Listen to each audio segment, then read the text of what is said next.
Hola Titán, buenas noches y gracias por el gracias de tu petición. El origen de la Inquisición hay que buscarlo en 1228, con la fundación de la Inquisitio Hereticae Pravitate, que era una institución privada y secular que se apoyaba en un documento del Papa Lucio III, antiguo monje cisterciense, que en el Sínodo de Verona de 1184 decretó que los cátaros y valdenses, de quienes ya hemos hablado en otros vídeos, eran herejes y promulgó la bula Ad Abolendam como instrumento contra las herejías, ofreciendo 2 marcos por cada cátaro capturado, y en esa bula legitimaba la tortura y los procedimientos jurídicos contra los sospechosos de herejía, convirtiéndose así en el germen del futuro Tribunal de la Inquisición.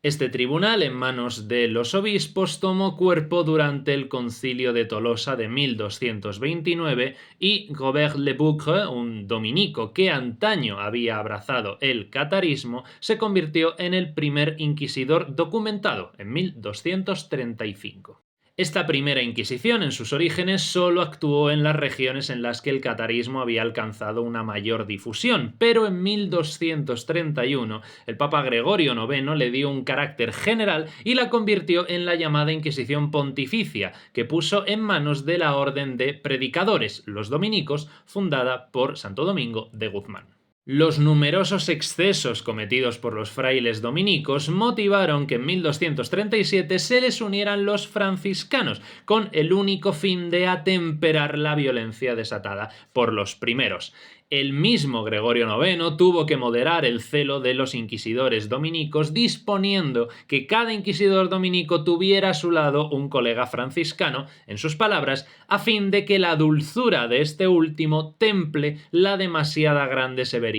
del otro. Con todo, la dureza de la Inquisición no permitía a los inculpados recurrir a ningún abogado, y en 1252 Inocencio IV, a través de la Constitución Ad Extirpanda, permitió el uso general de la tortura, ya legitimada por Lucio III casi un siglo antes, que era ejecutada por elementos seglares, aunque siempre en presencia de un médico para que la vida del reo no peligrara. Esta sucesión de medidas hizo que hacia 1330 aproximadamente el catarismo hubiera desaparecido del sur de Francia y solo quedaran pequeños núcleos en el norte de Italia y en Sicilia. Pero a medida que el catarismo, que había sido el motivo de su nacimiento, se extinguía, la Inquisición pontificia crecía y se extendió rápidamente por todos los países de Europa, menos en los países escandinavos y en Inglaterra, donde el rey Enrique II se hizo cargo de la persecución de los cátaros en sus territorios,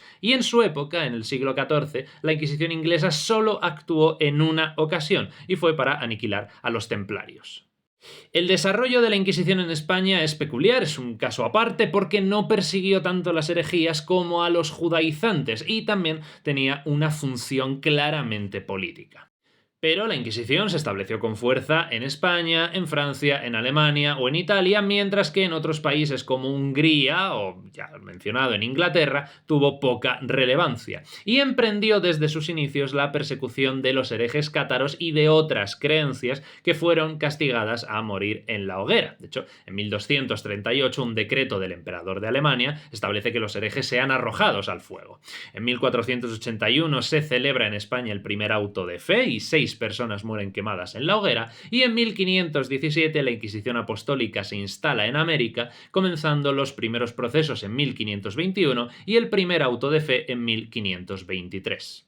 Pero varios problemas acompañaron a la Inquisición en estos primeros años, ya que muchos monarcas consideraban que invadía las competencias de la jurisdicción civil y amenazaba por lo tanto sus privilegios. Pero finalmente la actitud adoptada por Luis IX de Francia, el famoso San Luis, o por el emperador Federico II en el siglo XIII, ambos, facilitó la consolidación del sistema, quedando asentado para el futuro que los inquisidores eclesiásticos serían los jueces de los procesos de fe y que luego entregarían a los reos a la autoridad secular para ejecutar la sentencia. Así que la Iglesia condenaba y la corona ejecutaba. Eso sí, conviene no olvidar que los instrumentos de tortura buscaban más la intimidación del acusado para su confesión y la mayoría de las veces no se llegaban a utilizar. La visión popular del sistema inquisitorial medieval como cruel y basado en la tortura es injusta e inexacta. Y las salas de tortura con horribles instrumentos que hoy podemos ver en museos de muchas ciudades solo existieron en la imaginación de sus detractores. Muchos de estos artilugios fueron inventados en la Edad Moderna y no utilizados por la Inquisición, sino por instituciones seculares, y algunas fueron inventados directamente en el siglo XIX, como la famosa doncella de hierro.